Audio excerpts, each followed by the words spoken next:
Fue escritor, teólogo, compositor, reformador y probablemente la figura religiosa más conocida del siglo XVI. Su nombre, Martín Lutero. Fue apreciado por las multitudes alemanas y rechazado por las autoridades de la Iglesia romana. Hijo de un minero rico que explotaba cobre, llegó tal vez a ser el principal motivador del más grande de los períodos religiosos, sociales y políticos de la historia europea, la Reforma.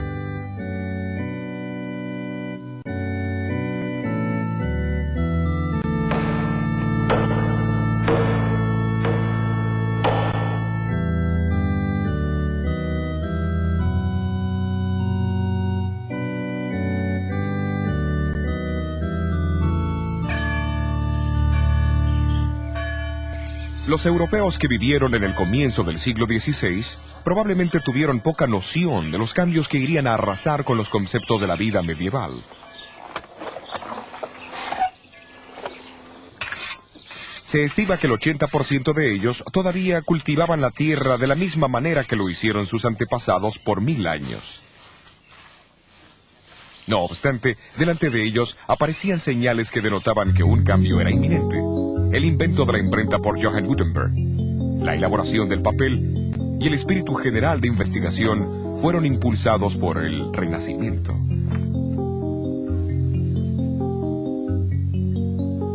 Hasta el año 1450, Europa poseía menos de 100.000 libros. Para el año 1500, el número aumentó dramáticamente a 9 millones de ejemplares.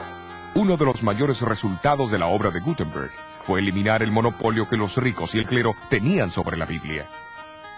En las manos del pueblo común, las escrituras harían desaparecer la gran oscuridad que envolvía a Europa.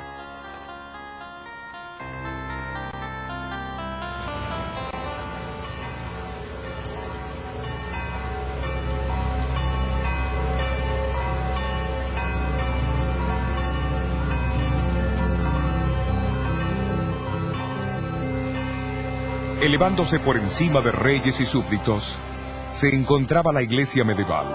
La misma era el centro de influencia en cada aldea, ciudad y corte en el cristianismo. Sin embargo, a pesar de todo el dominio que ejercían los individuos, había algo impropio en ese sistema político-religioso.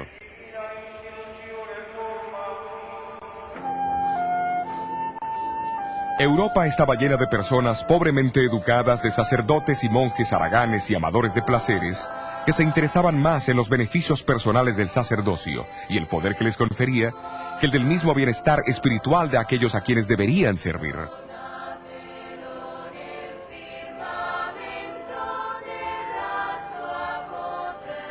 Los obispos y abades competían con los reyes en la suntuosidad de sus residencias. Los obispados, o sea la región que el obispo controlaba, eran vendidos al mejor postor.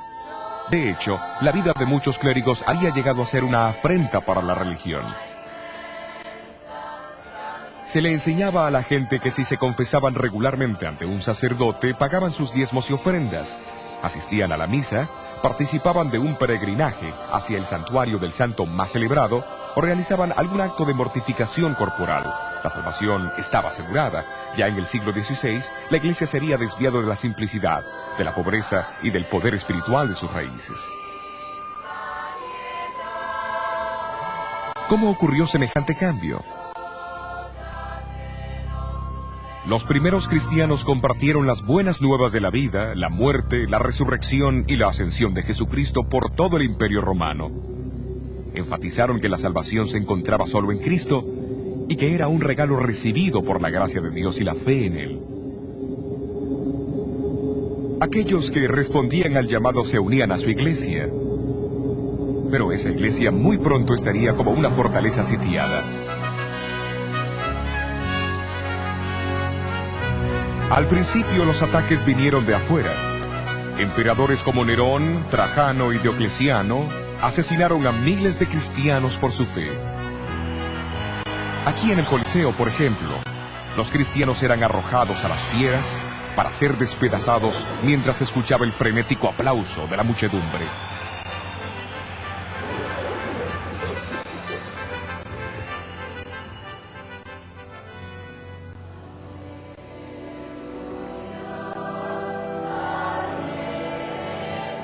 Pero la más grande amenaza vino de adentro. En el libro de los Hechos encontramos al apóstol Pablo advirtiendo a los obispos y ancianos que de en medio de ellos saldrían hombres que distorsionarían la verdad para conseguir adeptos. En la segunda carta a los tesalonicenses, alertó a la iglesia de la futura rebelión interna que revelaría lo que llamó el hombre de pecado, que se opondría y se exaltaría sobre todo lo que se llama Dios y es objeto de culto.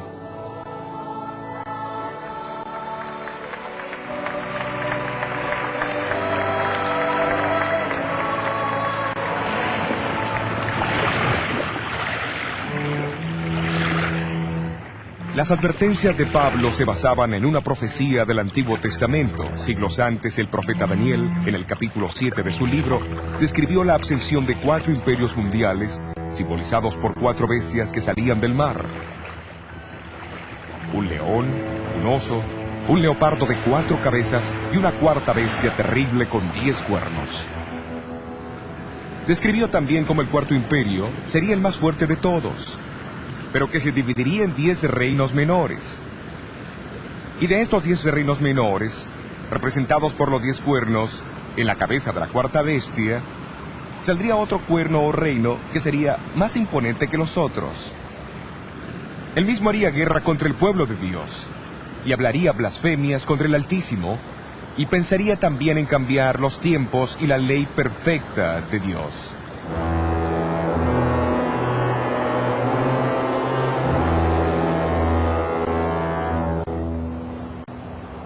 El comentario sistemático más antiguo sobre el libro de Daniel fue escrito por Hipólito, un brillante erudito del siglo III.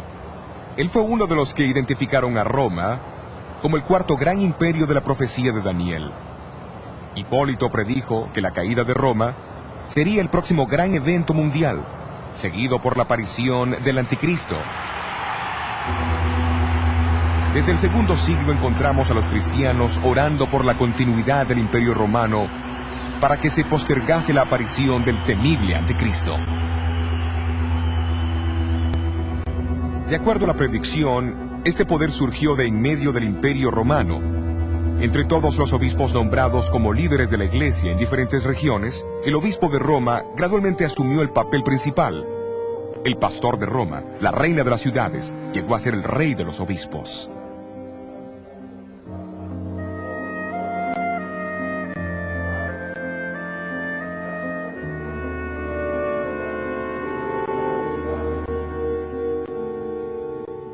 Casi al mismo tiempo, un número de creencias y prácticas entraron en la iglesia, que los apóstoles nunca hubieran reconocido, como la veneración de los ángeles y los santos, el culto a las imágenes y reliquias.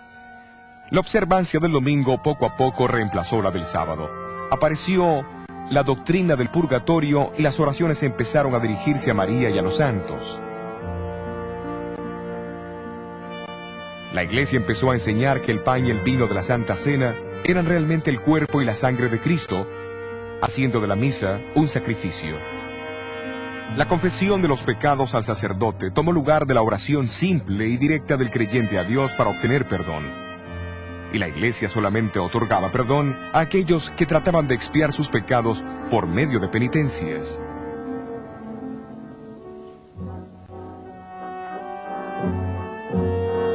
Por obsequios y servicios rendidos a la iglesia o por buenas dádivas, el Papa y sus obispos proveían lo que llamaban indulgencias. Estas podían acortar y aún cancelar el sufrimiento de los pecadores en el fuego del purgatorio.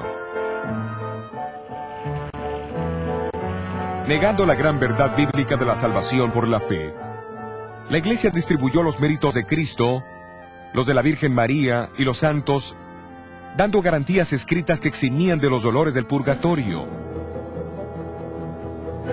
Podía comprarse de un obispo la absolución de años de castigo en el purgatorio al reparar una iglesia, construir un puente o cercar un bosque, así como el recitar cierto número de plegarias o el hacer un peregrinaje para ver las reliquias de los santos.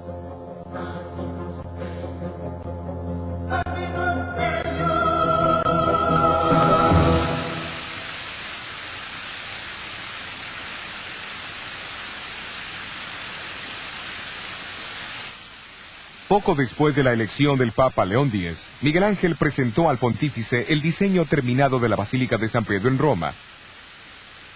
Y la venta de indulgencias llegó a ser una atracción para recaudar las enormes sumas necesarias para esa aventura. En Alemania, el Papa recomendó las ventas al persuasivo monje dominico Juan Tetzel. La llegada de este monje al límite de Sajonia, cerca de Wittenberg, en 1517, desencadenaría los eventos que sacudirían los fundamentos de la Iglesia de Roma.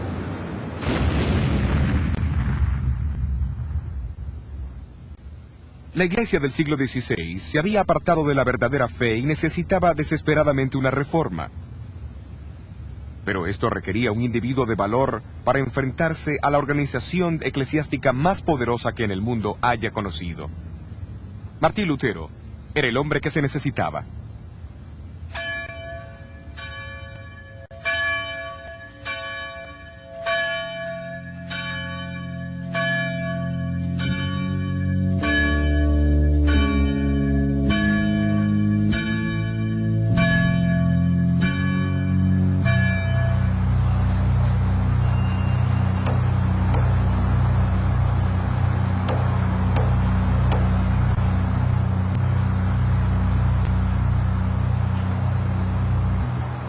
Fue en la víspera del Día de los Santos, octubre 31 de 1517, cuando Martín Lutero eligió clavar las 95 tesis en la puerta de la iglesia de Wittenberg.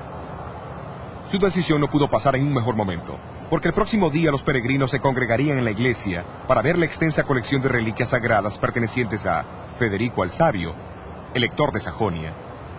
En exhibición, había un fragmento de madera que se decía ser el arca de Noé, un poco de hollín del horno ardiente de Babilonia, un pedazo de madera de la cuna de Cristo, pan de la última cena del Señor, una ramita de la salsa ardiente de Moisés y más de 19,000 huesos santos. Pero lo más importante era que el solo mirar esos artefactos podía resultar en indulgencias para la reducción del purgatorio hasta 1.902.202 años y 270 días.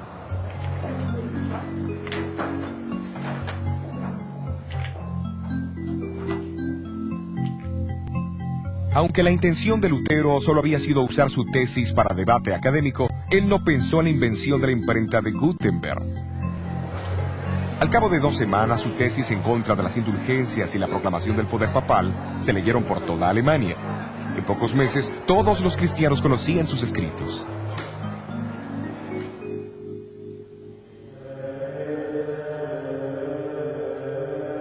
Para Lutero, la mera idea de las indulgencias era repugnante. Después de todo, este inquebrantable monje había llegado a un agotamiento mental y físico por su deseo de alcanzar el perdón de sus pecados. Si alguna vez un hombre pudiera llegar al cielo por su vida monástica, entonces yo ya hubiera llegado. Pero al leer el Nuevo Testamento, él llegó a un descubrimiento alarmante. Fue el descubrimiento de que el perdón de los pecados es un regalo de Dios y no es algo que se compra o se gana. Este reconocimiento de la gozosa verdad de la salvación por la fe llegaría a ser la piedra angular de la Reforma. El concepto hizo que Lutero reconociera que el clérigo nunca podría ser mediador entre Dios y su pueblo, como la Iglesia lo enseñaba y lo practicaba. ¿De dónde emanaron estas convicciones? No fue por los edictos de papas o concilios, sino por el estudio de sola escritura, de las escrituras solamente. Sin embargo, la autoridad papal vio poco mérito en las creencias de este diablo vestido de monje. Se lo excomulgó en junio de 1520 y sus escrituras fueron condenadas a las llamas.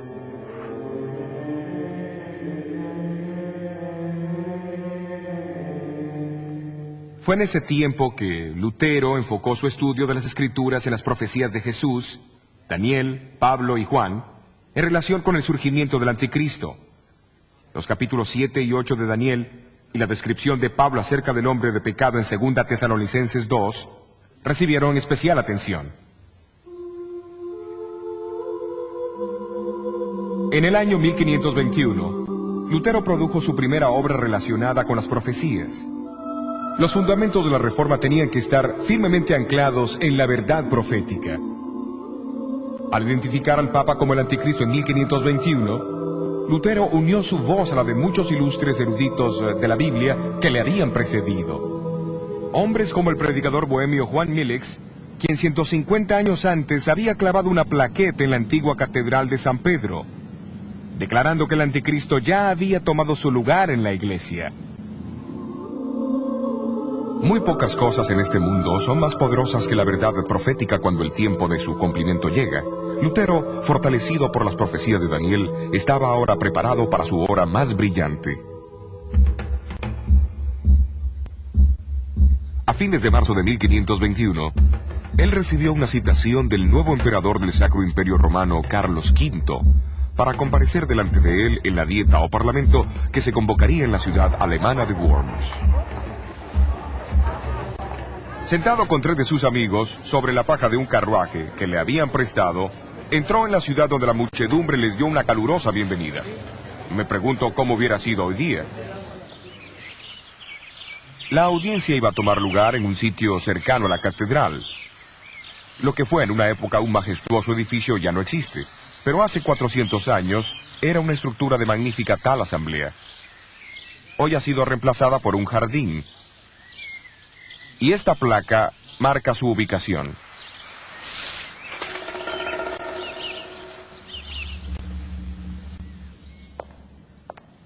Nunca antes, en ninguna época, había comparecido un humilde monje ante tantos reyes, príncipes, nobles, diputados, embajadores, varones, señores de la realeza, obispos y prelados de la iglesia. Lutero no tenía nada más que lo sostuviera que su fe en Cristo y en las Escrituras. Cuando se le pidió que se retractara de sus escritos, pronunció las palabras que sacudirían al mundo.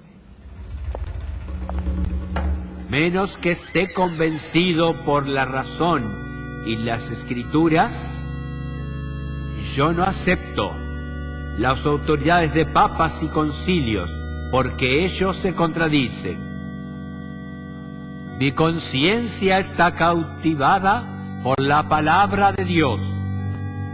Yo no puedo, ni quiero retratarme en nada, porque ir en contra de la conciencia no es correcto, ni prudente. Esta es mi posición. No puedo cambiar. Dios, ayúdame. Amén.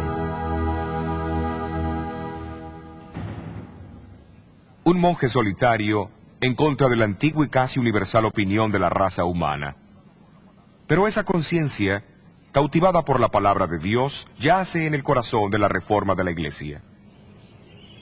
Es notable que en la dieta de Worms, Lutero no fue acusado de enseñar una nueva herejía, sino de apoyar las opiniones de otros que vinieron antes que él. Entre ellos estaba el estudiante inglés Juan Wycliffe, que fue llamado la estrella matutina de la Reforma.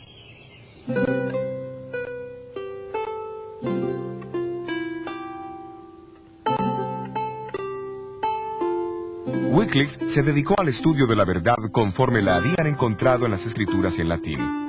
Nombrado como profesor del Colegio Superior de Balliol en Oxford, a menudo predicaba en la universidad y le fue dado el título de Doctor del Evangelio.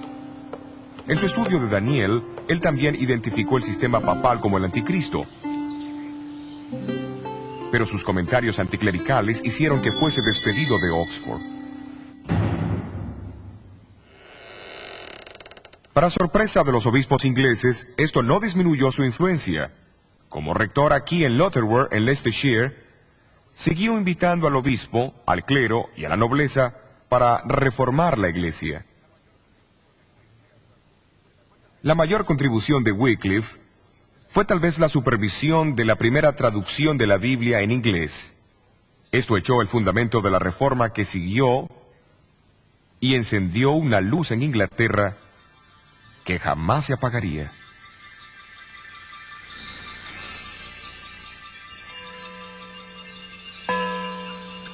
Wycliffe falleció en diciembre de 1384.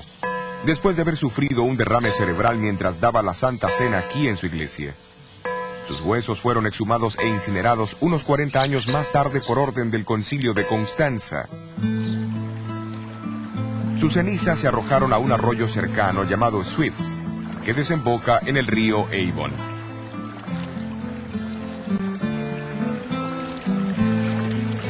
El río Avon al Severn, del Severn hacia el mar, como la obra de Wycliffe, las aguas se extenderán.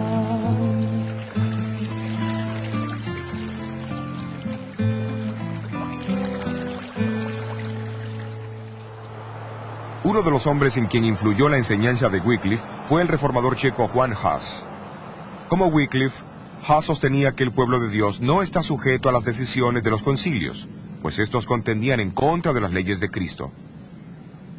Para Hus, la Biblia era la autoridad suprema. En 1412 fue colocado bajo la interdicción real. Hus declaró que le ocurría eso por predicar a Cristo y su evangelio, y denunciar al anticristo.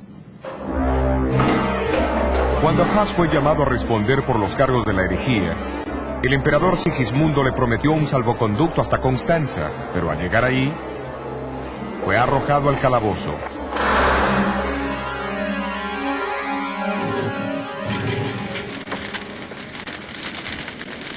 El mismo concilio de Constanza que había ordenado la exhumación de los restos de Wycliffe, condenó a Hus a la hoguera el 6 de julio de 1415. En todas las edades, Dios dispuso de fieles testigos de las verdades del Evangelio. Aunque ellos no siempre percibían esas verdades claramente o sin errores, amaban a Dios y a su palabra, y habían seguido la verdad como ellos la entendían. El profeta Daniel usó imágenes literarias de una bestia y de cuernos para profetizar el surgimiento y la obra del gran sistema religioso apóstata que perseguiría a la minoría de los fieles de Dios. Y en el capítulo 12 de Apocalipsis, el apóstol Juan también usó símbolos para describir la experiencia del pueblo de Dios en las manos de este poder. Él habla de un terrible conflicto entre un gran dragón rojo y una hermosa mujer y su descendencia. El dragón es identificado como aquella antigua serpiente llamado Diablo y Satanás, que engañó al mundo entero. La hermosa mujer representa la fiel iglesia de Dios. El comienzo de este conflicto se describe en Génesis capítulo 3. Dios dijo a la serpiente que él pondría enemistad entre ella y la mujer, y entre su simiente y la de ella.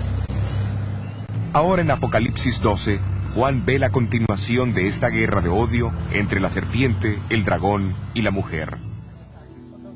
Él describe a la mujer como vestida del sol, la luna debajo de sus pies y sobre su cabeza una corona de 12 estrellas. Se la retrata como esperando ansiosamente el nacimiento de Jesús. El dragón también espera este nacimiento. Cuando se frustran sus intentos en contra del niño varón, él se vuelve contra la mujer o la iglesia. Sus ataques son similares a los que lanzó contra Jesús. Primero con persecución y muerte, y luego a través del sistema religioso apóstata que enterró la verdad de Dios bajo tradiciones. Pero el revelador no nos deja lamentar los sufrimientos de los descendientes de la mujer. Él explica cómo Dios preservaría a su iglesia en áreas poco habitadas, simbolizadas por el desierto. Ambos, Daniel y Juan, previnieron la persecución del pueblo de Dios, por el mismo periodo de tiempo. En el caso de Daniel, un tiempo, tiempos y mitad de un tiempo, o 1260 días. Asimismo, en Apocalipsis 12 y versículo 6 leemos: la mujer huyó al desierto donde tiene lugar aparejado por Dios, para que allí la mantengan por 1260 días. ¿Pero será que los escritores se referían a días literales? Por más de 2000 años, los estudiosos de la Biblia han identificado el principio de día por año. Mucho antes del nacimiento de Cristo, los judíos que tradujeron el Viejo Testamento al griego fueron los primeros en atribuir este principio al libro de Daniel. Desde el siglo XII, escritores cristianos también han identificado los 1260 días como 1260 años. Durante ese tiempo, la iglesia huiría del dragón, pero Dios prepararía un lugar seguro para su pueblo.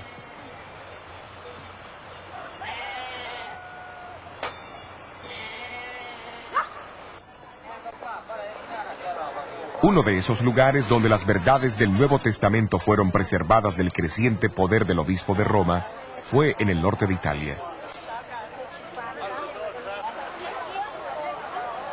Al final del siglo IV, el obispo de Milán, Ambrosio, proclamó una teología evangélica que es difícil de separar de aquella redescubierta por la fe protestante 1000 años más tarde. Aquí en estas llanuras y montañas, al oeste de Milán, fieles testigos todavía atesoraban las doctrinas de la Iglesia Apostólica y denunciaban las crecientes supersticiones y perversiones en la Iglesia. Claudio, obispo de Turín, quien es con frecuencia llamado el protestante del siglo IX, también sostuvo la autoridad de las Escrituras.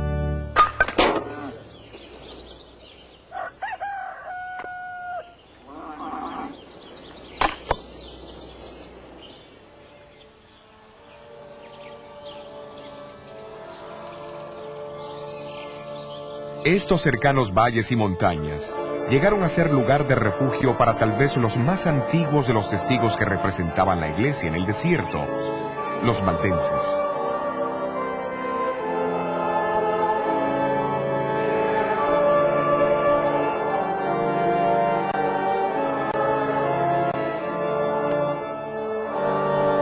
Su devoción y perseverancia llenan algunas de las páginas más brillantes de la historia de la iglesia.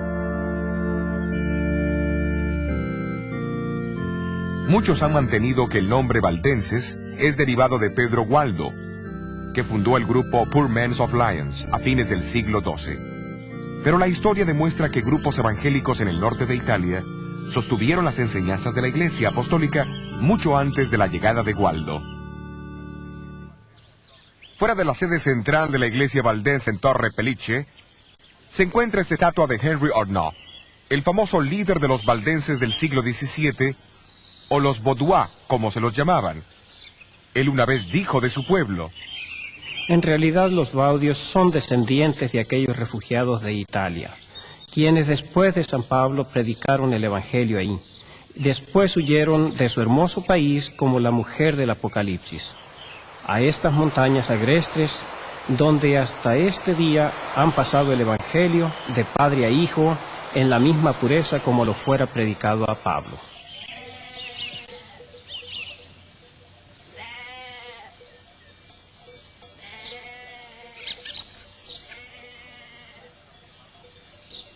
Los historiadores han afirmado que en la ingeniería más avanzada podría haber adaptado estos valles de una mejor manera para el propósito de ofrecer refugio para los fugitivos.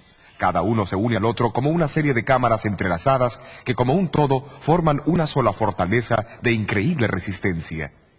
Y fue a esta fortaleza, preparada para ellos por el mismo Dios, hacia donde huyeron los valdenses durante los 1260 años de supremacía papal.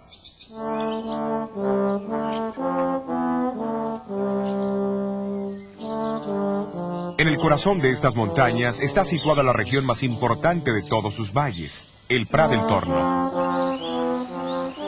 A este valle, bañado por el río Angroña y rodeado de maizales, pastizales, árboles frutales y enormes castaños, volvían los valdenses, cuando eran atacados por sus enemigos. Fue aquí también donde fueron entrenados sus misioneros, en el colegio de Barbes. La Biblia era su único libro de texto. En los siglos anteriores a la invención de la imprenta, memorizaban evangelios enteros y muchas de las epístolas.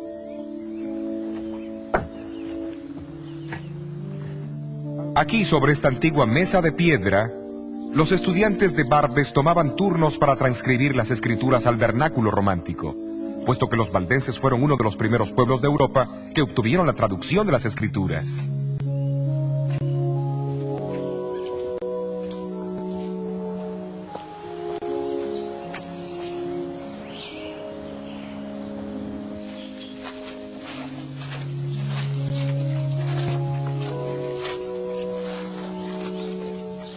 Más tarde, disfrazados de buhoneros, los valdenses viajaban por Europa central y meridional, ocultando las copias del Nuevo Testamento en sus vestimentas.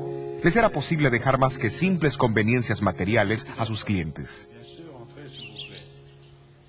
Mientras los valdenses crecían en el número y en la influencia, la Iglesia de Roma comenzó a inquietarse enormemente.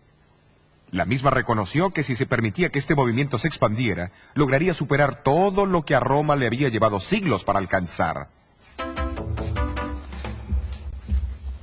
A comienzos del siglo XIV comenzó la terrible furia de los inquisidores papales. Los sencillos y pacíficos valdenses llegaron a formar parte de la Iglesia del Desierto, como Juan el Revelador había predicho.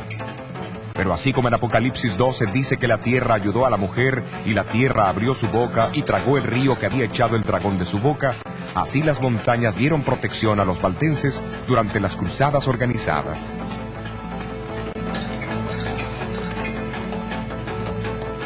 Los densos bosques, las aparentemente inexpugnables cadenas montañosas y la misma lejanía de sus valles sirvieron como sus únicas defensas. Cuando sus villas e iglesias fueron poco a poco destruidas, las muchas cuevas entre las rocas vinieron a ser sus casas y catedrales. Esta cueva se encuentra en el Valle de Angroña, no muy lejos del Prat del Torno. Es conocida como la Iglesia de la Cueva, y no es muy difícil ver por qué los enemigos de los valdenses tenían dificultades para encontrar los escondrijos.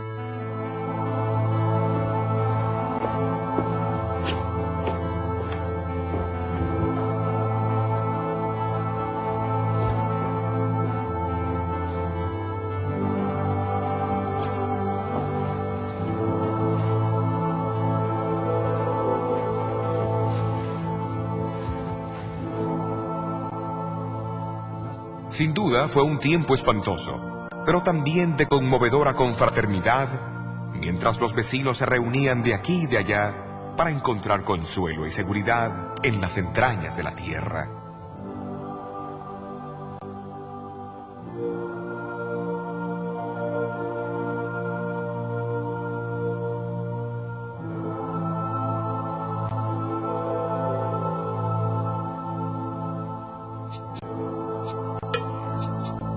En 1487, apenas 4 años después del nacimiento de Lutero, el Papa Inocente VIII determinó purgar los valles de sus habitantes, prometiendo la remisión de todos sus pecados a aquellos que se unieran a la cruzada. Procedió a formar un gran ejército bajo la dirección de Alberto Cataneo. Cataneo acampó su ejército al pie del enorme Castelluso, cerca de la capital del valle Torre Pellice. Con la esperanza de impedir el desastre, los valdenses mandaron a 2 de sus hombres para encontrarse con él. Si los valdenses habían esperado intimidar a Cataneo con una confrontación directa, la misma fue una subestimación del hombre. Dividiendo sus fuerzas en 2 frentes, Cataneo dirigió una compañía hacia el valle Pellice, atacando los pueblos de Vilaro y Bobbio y forzando a sus habitantes a huir a las montañas. La otra compañía siguió hacia el Valle Angroña a mano derecha del Prat del Torno, donde esperaba unirse con la primera compañía. En aquel entonces, el camino hacia el Prat estaba casi bloqueado por la barricada. Esto era una muralla empinada que cruzaba el valle, y su única entrada era un desfiladero tan angosto que apenas 2 hombres podían cruzarlo lado a lado. Hoy es lo suficientemente ancho como para que pase el tráfico automotor.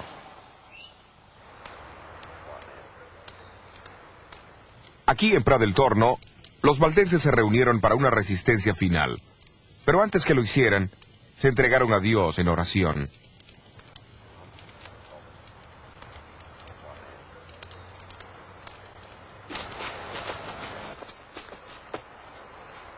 ¿Enviaría Dios a su ángel para bloquear el camino del invasor? ¿O extinguiría la llama vacilante de la verdad de Dios para siempre?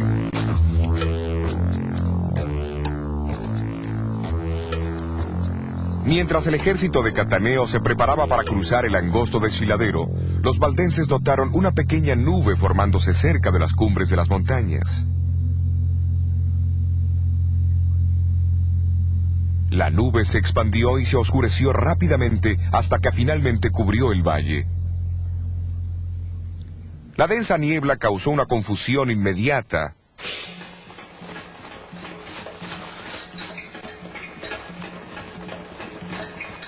Sacando ventaja de los cambios de condiciones, los valdenses escalaron los senderos secretos sobre los invasores y comenzaron a arrojar grandes rocas sobre los soldados. En medio del pánico que cundió, las fuerzas de Cataneo comenzaron a luchar unas contra otras hasta que no quedó ni un solo hombre.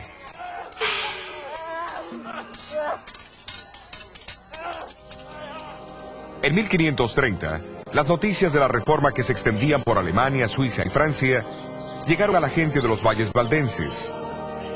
Esas noticias llegaron cuando su estado de ánimo y su número eran bajos, pero al oír acerca de este nuevo ejército de campeones, revivió en ellos el recuerdo de las glorias pasadas. Los reformadores suizos también se regocijaron al descubrir una iglesia bíblicamente firme, con una historia tan prolongada. Se decidió convocar un sínodo general para establecer la relación entre la Iglesia de los Alpes y la Reforma. En 1532, el histórico sínodo se reunió en Chanforán, en este campo abierto, no muy lejos del Prat del Torno. Aunque no todos estaban de acuerdo en algunos puntos de la doctrina, la preeminencia de la Biblia fue reafirmada. Los valdenses prometieron ayudar a la Reforma, contribuyendo con una traducción de las Escrituras al francés. La tarea cayó sobre Oliveton, un pariente de Juan Calvino. Era un obsequio apropiado de parte de una iglesia que debía su propia existencia a través de los siglos a la estricta adherencia a los principios básicos de este libro.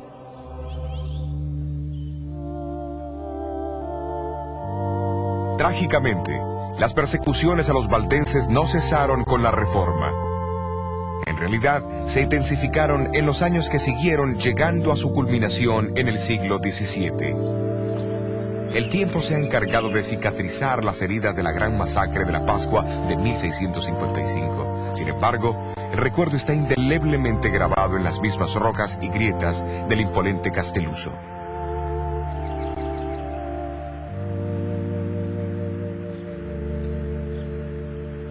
Esta placa indica el sitio de la cueva al pie del Castelluso, que tantas veces protegió al pueblo valdense durante las persecuciones. Y a fines de abril de 1655, el pueblo de los valles huyó a su refugio una vez más. Pero esta vez fueron descubiertos. Uno por uno, hombres, mujeres y niños fueron arrastrados de sus profundidades y arrojados al terrible precipicio.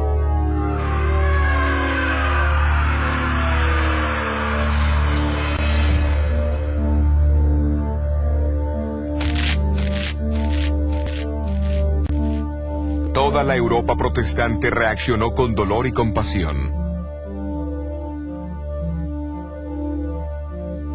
El ciego poeta inglés Juan Milton escribió uno de sus más poderosos sonetos en memoria a los mártires del Castelluso.